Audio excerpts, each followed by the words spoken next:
Tonight we take our sermonic thought from Proverbs 23.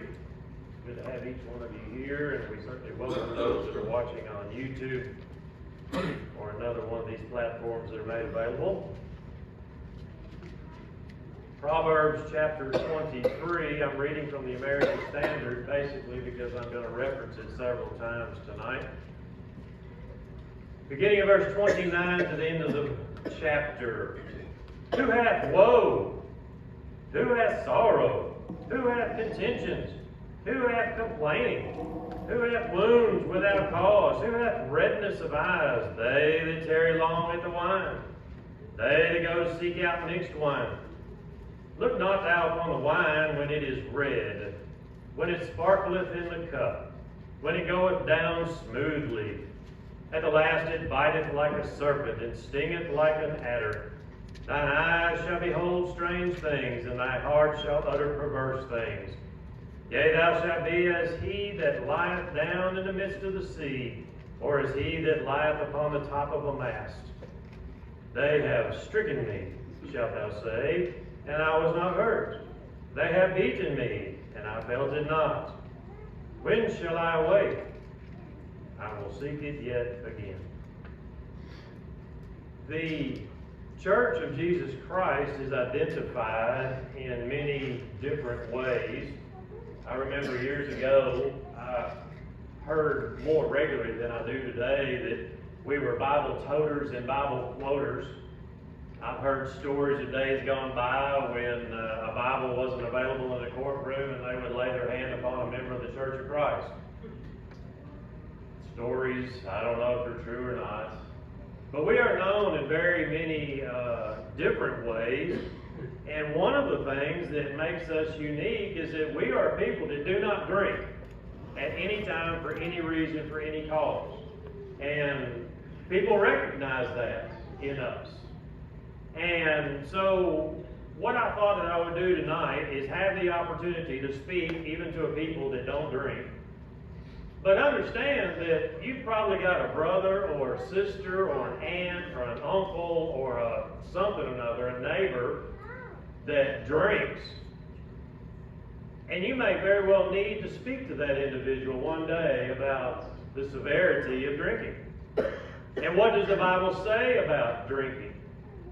And so tonight I hope to be able to address that issue mainly through the idea that Solomon has expressed here.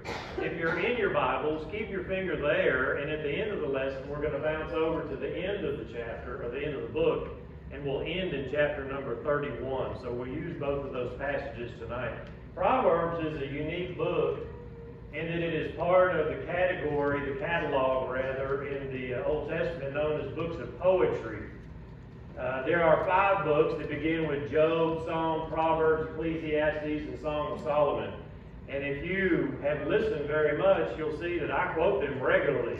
So do all preachers of the gospel, because Romans 15 and verse 4 says that those things are written aforetime, written for our learning. So we can learn even from these books of poetry.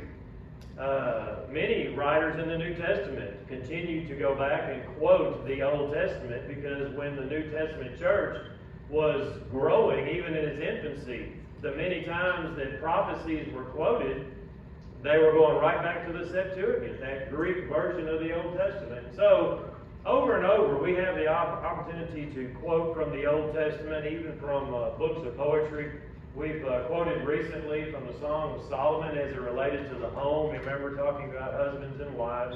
And so tonight we go to the Proverbs to have this opportunity to look into what the Bible has to say about the drinking of intoxicants. We begin by looking at the statement which is in 1 Kings 3 and verse number 12, where Solomon was given an extreme degree of wisdom. He was given a wise and an understanding heart, none like him before and none like him afterwards. And so, my friends, if we have an opportunity to listen to anyone as it relates to alcoholic beverage, we certainly should give heed to the inspired Solomon. So tonight, let's take a few minutes and listen to his instruction as it relates to alcoholic beverage. we're going to look at chapter 23, verses 29 to 35, and as I mentioned, we're going to visit chapter 31 at the end of our sermon tonight as a kind of a summary thought. So beginning with me tonight in verse 29, we're going to see several things, points that are made from verses 29 to 32. We're going to stay there for a few minutes and recognize what it is that we can learn from Solomon, the wisest man that is said to be before or after in the book of 1 Kings. And the first thing that we see by looking, beginning at verse number 29, is those that drink become stupefied. In verse number 29, it says, "Who hath woe? Who hath sorrow? Who hath contentions? Who hath babbling? Who hath wounds without cause? Who hath redness of eyes?" These statements, these conditions, these calamities, they all belong to the person that drinks. The woe. Think about the woe for a minute. The woe is basically, by definition, a severe lamentation. It is not necessarily regret, but it is a greatness, a great heaviness that is carried. If you think back and you look at passages like Isaiah 5, "Woe unto them," verse 11, "that rise up early in the morning, that they may follow strong drink. They continue until night, till wine inflame them." And so this great sorrow belongs to those that seek after this alcoholic beverage. Verse number 22 in the same passage says, "Woe unto them that are mighty to drink wine, and men of strength to mingle strong drink." We're going to visit that toward the later part of this particular sermon as it relates to leadership, those in leadership that would partake in alcoholic beverage. In Proverbs 23 and verse 29, not only is there the woe, but there is also sorrow. Sorrow belongs to those who partake of alcoholic beverage. Sorrow is defined as anguish regarding our actions, right? And ultimately, it is a recognizing within ourselves that we have failed to control an appetite. That is the Hebrew definition. That's what we find when you see the word sorrow in this particular text is being used. And so a failure on our part to control appetite. I'm reminded of Felix when he was told in the long ago that he was preached about by Paul of righteousness, temperance, and judgment to come, and he didn't want anything to do with it. Temperance is the idea of controlling ourselves, and he was not willing to do that. I'm sure he was one that partook of alcoholic beverage as well. And so sorrow and woe belong to those that drink alcoholic beverage. In Isaiah 53 and verse number 4, the Bible says that Christ would take our sorrows. And certainly this has to do with the grief of sin and those various things that were accomplished even at the cross. This looking forward to what was accomplished by Jesus Christ, why would we want to go back into a place where we would bring sorrows upon ourselves after he had done all this work to take our sorrows away? That's what alcoholic beverage does, though. It's almost like crucifying Christ afresh by partaking of beverage alcohol, because it ultimately brings sorrow into our life. Similarly, as making this point in 1 Timothy 6 and verse number 10, Paul tells the young preacher there that it is the problem of riches in our lives. When riches rule our lives, ultimately what happens is it pierces us through with many sorrows. That is regrets that we'll talk about. The idea of these realizations that we could not control our appetites. This sorrow that wells up within us when we realize what we have done. Then there is contentions. Contentions is the idea of brawling, even verbally. And, we've seen it in movies. We may have been at a Thanksgiving dinner where old Uncle Ted was out of his mind because he'd been drinking all day or whatever, and you see the babbling and the carrying on, the argumentative nature that comes from those that drink. Contentions is something that is never spoken good of necessarily in the Bible. In 1 Corinthians 1, in verse number 11, you remember that Paul said, I've heard of the contentions that are coming even out of the house of Chloe. And so, as you read that particular passage, he says, I want it stopped. That's what he says in that particular passage. And so, if there's something that brings about contentions in our lives, like alcoholic beverage, we best not be involved in it. Because contentions is something that Solomon says happens through the drinking of alcoholic beverage. And Paul would say that contentions and things of that nature should not be in our lives. And so we connect the two, we marry the two thoughts together to come to our conclusion. Then there's also the babblings. Babbling is something that you see maybe in movies and again maybe at the Thanksgiving dinner with Uncle Ted. But it is the idea that is shown to us in 1 Samuel 1, beginning at verse number 12. And this is important because it helps to make the point that Solomon is making here in the 23rd chapter. Now you remember Hannah, her womb was closed and she was sorrowful and she wanted God to give her a child. And so this is the context of chapter number 1. Beginning at verse 12, as she continued praying before the Lord, Eli marked her mouth, that as he saw that her mouth was moving. Now Hannah, she spake in her heart, only her lips moved, but her voice was not heard. And so he saw her in a private location praying, and all he saw was... Now what was his thought? Well, as the passage continues, Eli thought she had been drunken. So notice that it supports everything that has been said, even by Solomon, about this babbling. And he said, how long wilt thou be drunk, and put away thy wine from thee? And so notice that even Eli the priest recognized that babblings come from drinking this wine, this alcoholic beverage. You go over into 2 Timothy, and by the way, she did mention in the next passage that she hadn't done any of that. She said, I have not had wine or strong drink. In 2 Timothy 2, in verse number 16, we are to shun babblings, even as it relates to doctrine, useless doctrine, like is being spewed in so many places even tonight. These vain, these empty babblings. And so again, babblings are something that are never seen in a good light. And so we are to avoid that. And alcoholic beverage brings that about. Additionally, there is these wounds without cause. Waking up the next morning and thinking, my stars, how in the world did I get this black eye? How in the world did I gash my knee open? How in the world does my back hurt so bad? What did I do last night? The idea of being lost in alcohol. Wounds without cause. Even redness of eyes, as he goes on to speak of. That is a proclamation to everybody around you. Look what I did last night. So this redness of eyes, it is a condition that is brought about because of the intoxicants that are within the beverage. And so this redness of eyes, this swelling of the blood vessels. Alcohol is not supposed to be in our bodies. And so as we finish with verse number 29 in our text, who have all of these conditions?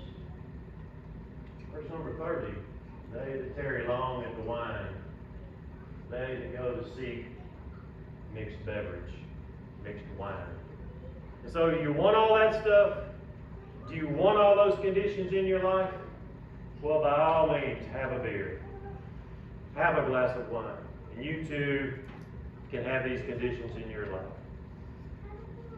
He goes forward beyond this idea of becoming stupefied, and he goes into being stung in verses 31 and 32. And so as we look at he that drinks, we notice several things. And the next thing, as we read earlier, is that he is stung by the beverage. Verse 31 says, look not thou upon the wine when it is red, when it giveth its color in the cup, when it moveth itself aright. If you have watched a Hallmark movie, unfortunately I have. Shut up. The first thing you see these people doing is they're swirling their glasses and they're looking at it and they're smelling it, the bouquet. You know what all that is? That is lust and enticement working on the senses. And so what he's talking about is the lustful enticements of the alcoholic beverage. The beautiful color, oh my stars, it's a beautiful red color. The way it swirls in the cup, the way it moves, the way it smells, its aroma, its bouquet, etc. It is an enticement, and it is the same enticement that we see in Genesis 3:6. Yes, it is. Because what we see there is when she saw, swirling in the cup, when she saw that the tree was good for food, and that it was pleasant to the eyes, looking at the color within the cup,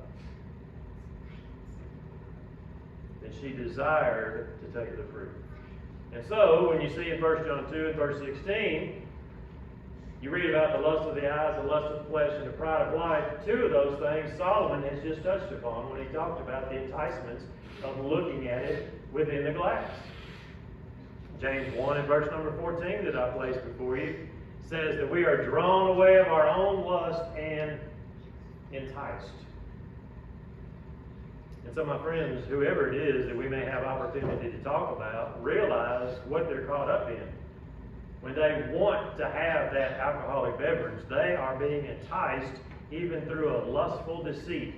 Ooh, it tastes so good, it's so refreshing on a hot day, etc., etc., lies of the devil.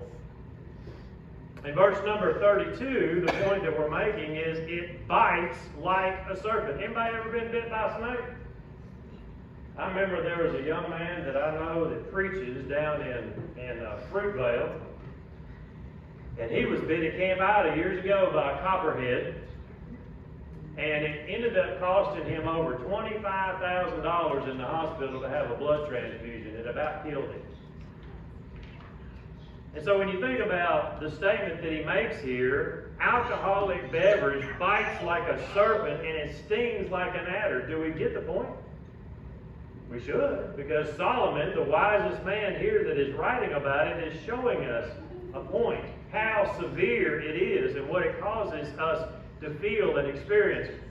Wayne Jackson, who is a very prominent writer for the Brotherhood, one that is quite educated, a scientist if I'm not mistaken. He has written, and I share this excerpt with you for our admonition tonight. I hate reading long things to you, but please bear with us. You can read with me. Some snakes bite or chew like the cottonmouth or water moccasin, whereas others strike like the rattlesnake or the cobra, using special fangs like needles. These reptiles also have different types of poison. The biters have a toxin that affects the nerves, while those that strike with fangs inject a substance that poisons the blood and vessels. Beverage alcohol operates in precisely the same way. It is considered to be both a neurotoxin and a hemotoxin, damaging both the nervous and the circulatory system. It bites like a serpent and it stings like an adder. That's exactly what Solomon is trying to teach us. It is both a neurotoxin and a hemotoxin. You don't want this stuff in your system. And so those that put this stuff willingly into their system, it's like they're being bitten by a poisonous snake. Willingly allowing that stuff to enter into their bodies. In verse 32 of our text, at the last, it bites like a serpent. That's the result. The moment that you wake up and realize that you've just killed a family of 6 by driving drunk. The moment that you realize that you have just pummeled your wife with a heavy object, being drunk. The moment that you realize that tragedy has entered into your life because of alcoholic beverage, it bites like a serpent. James 1 and verse 15 that we placed before you mentions the lust, the sin, and the death And I would submit unto you that death is that ultimate sting that is referenced in 1 Corinthians 15:56.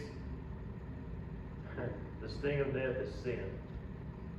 So drinking of alcoholic beverage, which God does not allow, which He abhors, it is a sinful behavior, and it brings about the death of any child that drinks it.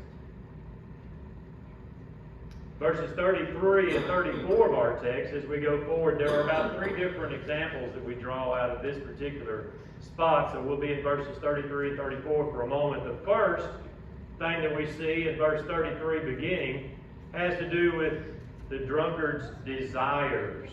In verse number 33 from the American Standard, which I was reading, says, "Thine eyes shall behold strange things, and thine heart shall utter perverse things." We'll deal with the first section. The idea of even hallucinating, seeing strange things. I think the King James says strange women. The idea of beholding strange things.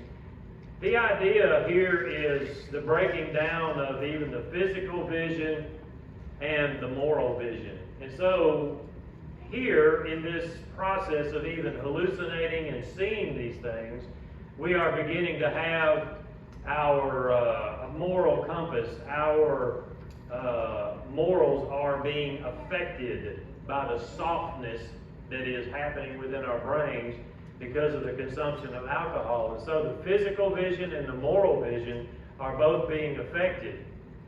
1 Peter 1 and verse number 13 says very clearly that we are to gird up the loins of our mind and be sober. The same language that is used in 1 Peter 5 and verse 8 as it relates to watchfulness as the devil is trying to attack us. Be sober and be vigilant. That is being watchful. Those that are drinking alcoholic beverage are certainly inebriating themselves. This text is not talking about alcohol. It's talking about doctrinal soberness, certainly, but it has everything to do with that as well, because one that will inebriate himself is certainly one that is moving his moral compass in such a way that he can be easily affected by the devil. And so seeing these strange things, we need to be a watchful people. We need to be a sober people. The second point that we draw out of verses 33 and 34 are the declaration that is made, again from the American Standard in verse 33, this uttering of perverse things. If you look that definition up in the original Aramaic, it even is the idea of fraudulent. And so telling lies, the idea of speaking that which is against truth. And so certainly, if the truth is going to set you free, perverse things will send you to hell. That's easy to understand. And so, if alcoholic beverage causes me to see strange things and behave in strange ways, notice that it also causes me to use my tongue improperly. If you look back at Matthew 15:18 and you marry these passages together, Jesus in Matthew 15 and verse 18 says that from the heart, these are the things that defile the man. So if I inebriate my brain matter in such a way that now I'm speaking untruthful things, perverse things, fraudulent things, I'm now defiling myself. James 3 verse 6 talks about the tongue. And here James says, it is a fire, it is a world of iniquity, and it can very well, even in this passage, defile the whole body. And so, my friends, if alcohol, according to Solomon, is that which causes me to see strange things and say strange things, what's the conclusion? Stay away from it.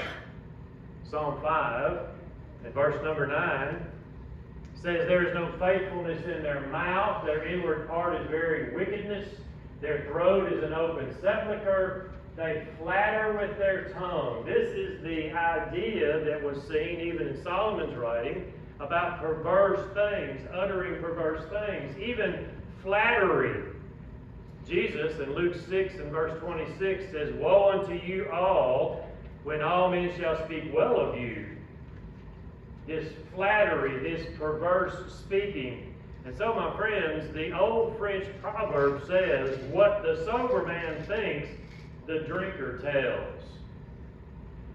And so Solomon is showing us very clearly that we speak these horrible things, these falsities, these false truths, because we have consumed alcoholic beverage. The next thing that we learn from these same passages, verses 33 and 34, is his derangement. In Proverbs 23, verse number 34, thou shalt be as he that lieth down in the midst of the sea, and he that lieth upon the top of the mast. I think it was in, it was a while back. I think it was like Sweet Home Alabama, one of those rom-coms or whatever they call that movie. But these people had been drinking at this festival, and you know where they ended up? They ended up on top of a water tower. Who does that? When you're drinking, all inhibitions are gone. Fear has left the building. And so this is what alcoholic beverage does. You shall be as the one that would try to lie down in the midst of the sea. Who does that? Maybe in the Salt Sea up there in was it the Dead Sea? I think you can do that. And up there in Salt Lake, I believe you can actually lay on the water. Otherwise, you're a drowning fool. Or he that lieth upon the top of the mast, and you're thinking about the ship that is going back and forth with the waves. I would be holding on, even tied down. But the one that has been drinking alcoholic beverage would think that it's safe to lie down up there and take a nap.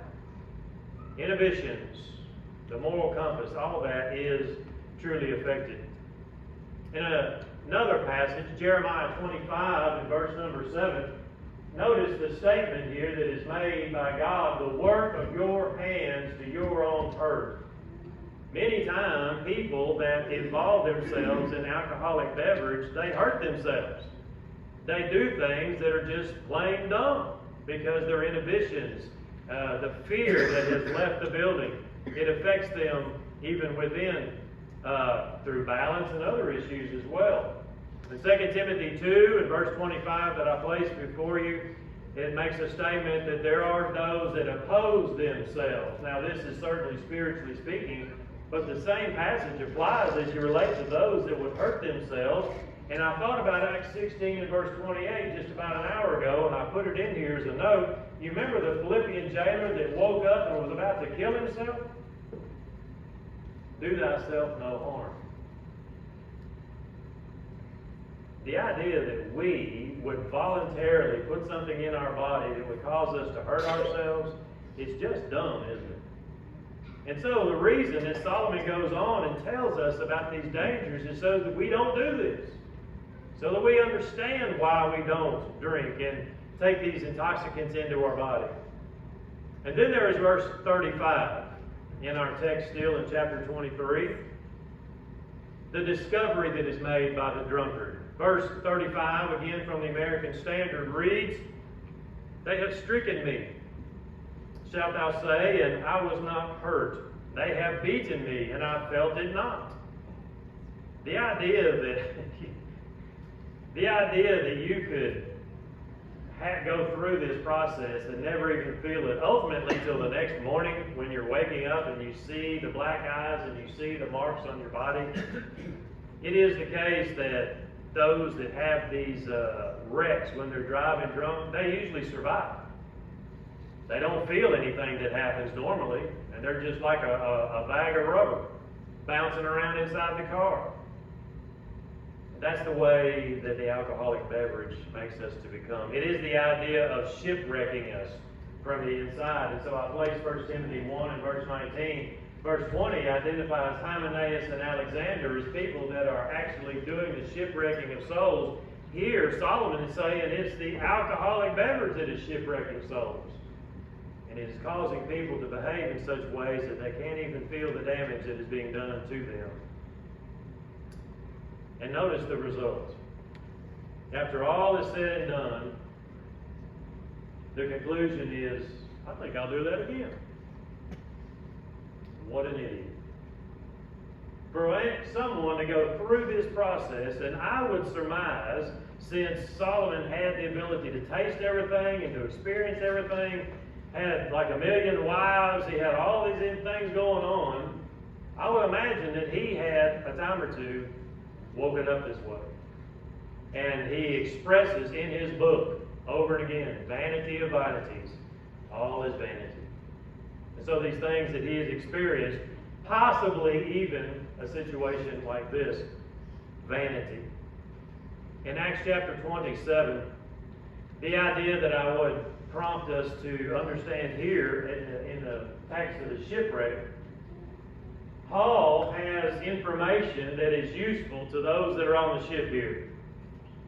Solomon has information for us, for mankind, that is useful as it relates to alcoholic beverage. He says, "Sirs, I perceive that this voyage will be with hurt and much damage, not only of the lading and ship, but also of our lives. Nevertheless, the centurion believed the master and the owner of the ship, more than those things which are spoken by," I insert, "inspired Paul." How many times do people listen to man, to the master and owner of the ship, as opposed to inspiration? Tonight, Solomon is speaking to us as it relates to alcoholic beverage. And hopefully man will listen to inspiration rather than the master and the owner of the ship. Now transition with me to the end of the chapter as we start to close this down. We go to chapter number 31 and we begin at verse number 4, and we see that there is an abstinence that is required. And if I read this right, it's the mother speaking, and she speaks to her son in this matter. She said, "It is not for kings, O Lemuel, it is not for kings to drink wine, nor for princes to say, 'Where is strong drink?'" Leadership does not need to be drinkers. Yet, what do you see in the White House? What do you see in all of these government mansions? What do you see with leaders of our land that they are sharing alcoholic beverage? Over and again we see that in all these balls and these galas and these things that they participate in that we pay for. In 1 Peter 3, verses 2 and verse 8, there is a reference here for elders, that is bishops, and for deacons, they may not drink. Well, certainly that's because leaders have no place drinking. And so it intoxicates the mind, it causes us to make bad decisions, and it makes a bad example in the community. If I were to go over, say, to Sugar Hill and get me some corn liquor, would I have to go into a holy place to get that or into an unholy place to get that?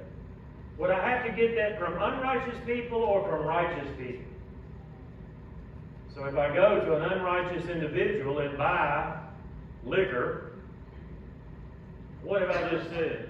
Oh, I'm a member of the church, but this is just between you and me. Now I've given them ability to talk about me. We are to have our manner of life honest among the Gentiles, among the world, so that they may see our good works, not our evil works. And so we don't want to give room for tongues to wag. You say, "Well, I went 4 counties out of the way, so nobody know me." God saw it. God saw it. 1 Corinthians 5, and verse number 11.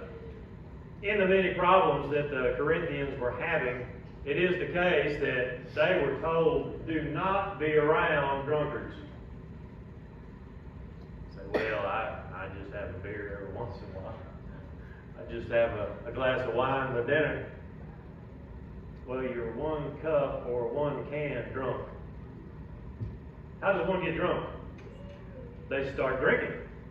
So it's 1 sip, 2 sip, 3 sip, 4, 5 sip, 6. And how many sips are in a cup of wine? 8, 10, 12? You're 8, 10, 12 drinks into drunk. And so we are not to behave this way, and we certainly don't go around these kind of people. Abstinence. Stay away from it. Leaders, church. 1 Corinthians 5, verse number 11. Stay clear of it. Verse 5, regrets. Regrets are things in life that if you allow them, they will eat you alive. could very well send your soul to heaven. So we want to stay away from regrets to the best of our ability. In verse number 5, notice, with drinking comes forgetting. And with forgetting who we are and what we are to do as leaders here, notice they pervert the judgments.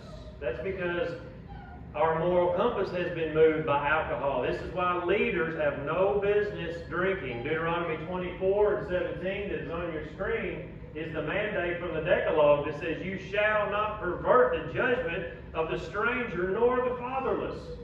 And so for these individuals that were being spoken to, the leaders, they have no business drinking, because this is what often comes about. The softening of the brain, the moral compass being moved, where now we'll consider taking a little money, and so that'll happen, so that this won't be done.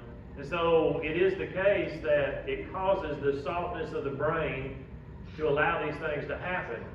God does not like that. In Proverbs, or rather in James chapter 1 and verse number 24, I'm reminded that those of us that look into the perfect law of liberty and hear the statements, hear the commands of God, and then don't make any changes in our lives. The idea of looking in the mirror, you remember? And then just going our way, not correcting the problems that we have. That individual has forgotten what manner of man he was.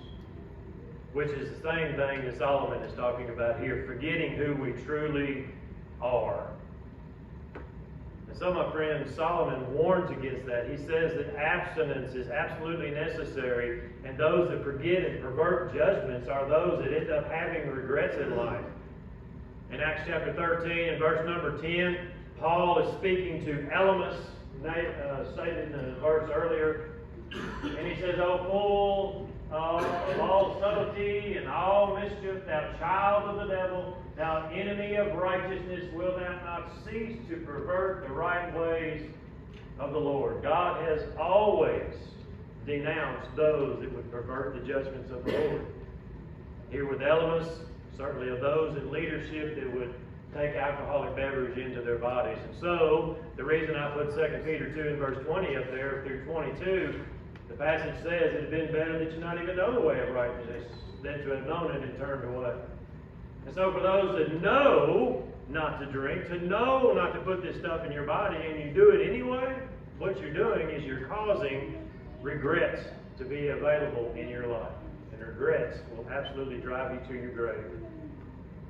And then verse 6 and 7, as we close out tonight, there is the idea that is seen in this particular passage of seeking solace. And we'll notice this very deliberately. There's something that's being said here. This is not a loophole.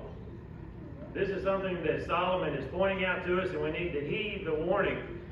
Verses 6 and 7 say, Give strong drink unto him that is ready to perish, and wine unto those that be of heavy hearts. Let him drink and forget his poverty, and remember his misery no more. There you go. The drunkards are allowed to drink if they're in poverty. That's not what that's saying, because it would contradict everything else that Solomon just said. That's how we rightly divide the Bible. You can't say, well, it's wrong to drink, but it's right to drink. It doesn't make any sense. What we are dealing with here, and this has been pointed out to someone that's a lot smarter than me, this is something that they call Hebrew parallelism. And it appears in the poetry. I marked a passage here. If you want to turn back real quick, here's an example. In Psalm 51, just a few pages back from where you are, here's an example of that same thing. This is what they call Hebrew parallelism. It's used here again, even of David. Verse 2, chapter 51 of the Psalms. Wash me thoroughly from my iniquity and cleanse me from my sin, for I know my transgressions and my sin is ever before me. This is Hebrew parallelism.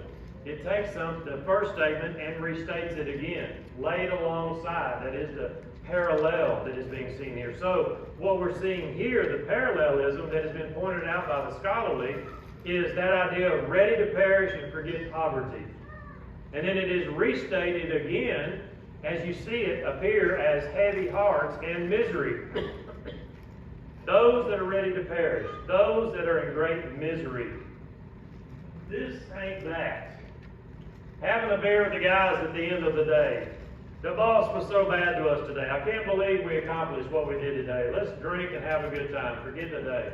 This is not that. Solomon is not giving approval for having a drink with the guys. What he is giving approval for is the end of days. Hospice is what we would call it in modern technology. As one is about to pass from this life, maybe they're having problems breathing, maybe their cancer has caused great pain in their lives.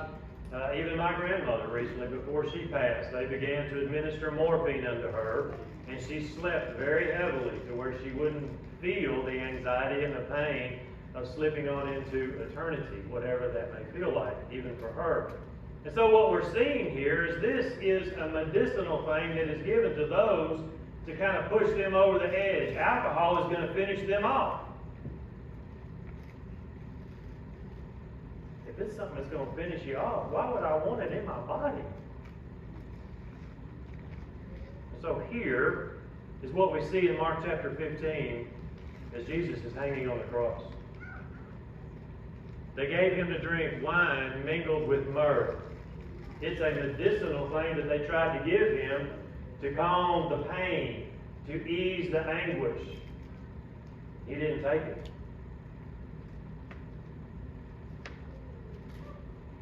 So how wrong is it? How ignorant is it for a man to stand up and say, well, Jesus made wine.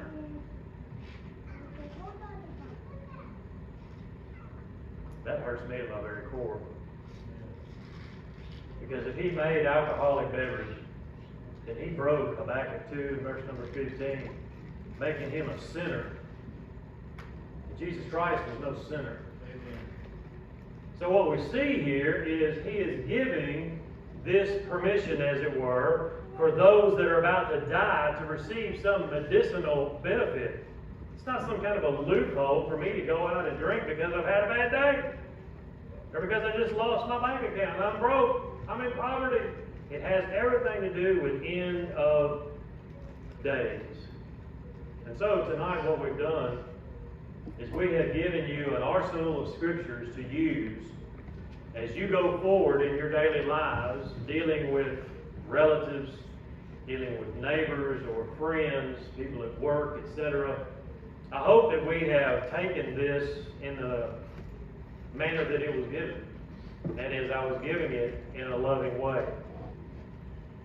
For anybody, and you need to recognize these things, when Peter was following Jesus that morning and watching everything that was going on, and he was identified 3 different times as being a Galilean or as being one of those that had been with Jesus, they said, thy speech bewrayeth thee. That is, I think in the New King, thy speech betrays you. Because they knew who he really was. When you hear someone say, well, Jesus made wine, this is a broad statement that says, I like to drink and I'm going to drink no matter what. When you hear 1 Timothy 5 and verse 23, we use a little wine for the stomach's sake and not off deformities. This is a statement of ignorance to the nth degree. This is not a loophole to drink. Did Timothy have penicillin? Antibiotics of any sort? Did he have NyQuil? Did he have, you know where I'm going. I don't know what infirmity he had. But the only reason that he was to even let that stuff in his body was to help with whatever was going on. It had nothing to do with eating it with a piece of steak at dinner. It had nothing to do with what...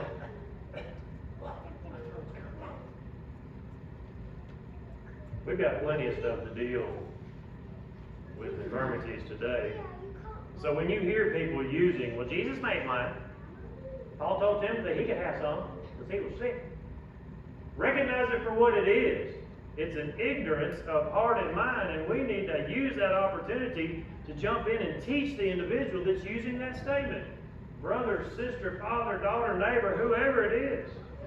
Because God has never, in his book of 62 volumes, 66 volumes, has never spoken kindly or positively about alcohol, period. Ever. So what does that tell those that are drinking? God's displeased with you. If God's displeased with you, how shall you enter into the heavenly abode? You can't. So what's the conclusion? Drinking is sinful. Period. End of story. That's the message that we need to send as we go out into the workplace. As we have these opportunities, various birthday parties, Super Bowl parties. I'm sure there's a million advertisements being played tonight about how great drinking is. Bush. Yeah, you woke up, didn't you? Clear as a mountain stream. That's Satan talking. And so, my friends, tonight is just a tutorial as it relates to what God thinks about alcoholic beverage, even from the writings of an inspired Solomon. So I hope that we have benefited by that. I hope now that your eardrums are blown completely out of your sockets, that you can still hear me when I say that the Lord loves you. He wants you to be saved and spend an eternity with Him. And He's made a plan for you, and it begins with baptism. Baptism is entrance into the kingdom. Kingdom then is the place where we practice the righteous living that He has applied unto us. It has the abundant life. It has all the blessings that are in Christ, Ephesians 1:3. So many great things that are available for us. But please don't miss the blessings. God wants so much for you and wants to spend an eternity with you. And if we can help you with that tonight in any way, form, or fashion, let it be known all together we stand while we sing.